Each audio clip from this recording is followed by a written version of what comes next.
পারফেক্টভাবে ঘরে কিভাবে গ্যাসের চুলায় দামি রেস্টুরেন্টের মতো পিৎজা তৈরি করবেন তার প্রসেসিং।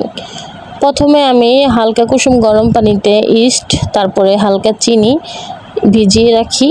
তারপরে ইস্টটা একটু ফুললে এই যে আটার মধ্যে দিয়ে ওটা ভালোভাবে মেখে হালকা একটু তেল দিয়ে উপরে একটা ভিজা সুতি কাপড় দিয়ে ঢেকে দিলাম। 1 ঘন্টার মতো সেটা ঢেকে রাখতে হবে।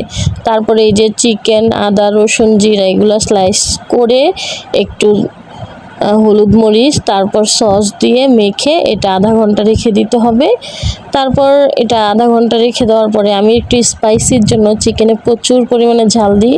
তারপরে এই যে আধা ঘন্টা পর এটাকে গরম তেলে ফ্রাই করে নিতে হবে, এই যে আমি যেভাবে ফ্রাই করি। তারপরে এই যে চিকেন সসেস এবং এই আধা ঘন্টা 1 ঘন্টা পরে আপনি যদি এই ডোটা বের করেন এভাবে ফুলে যাবে। তারপরে এই যে পিৎজার খামিজ তৈরি করে সেটার উপরে এরকম সস দিয়ে কাঁটা চামচ দিয়ে সস যেন ভিতরে ঢুকে এটা ভালো মতো ফুটা করে নিতে হবে। তারপর সসেসটা হালকা গরম তেলে ভেজে এভাবে চিজ দিয়ে প্রথমে স্লাইস করে পিৎজার ডোয়ের উপরে দিতে হবে।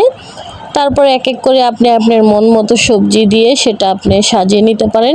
অবশ্যই যেহেতু আমরা চিকেন চিজেস পিৎজা তৈরি করছি সেহেতু সেখানে সসেস এবং নানান প্রকারের আমরা আমাদের ইচ্ছা মতো গাজর, টমেটো এবং পেঁয়াজ স্লাইস করে কেটে দিই।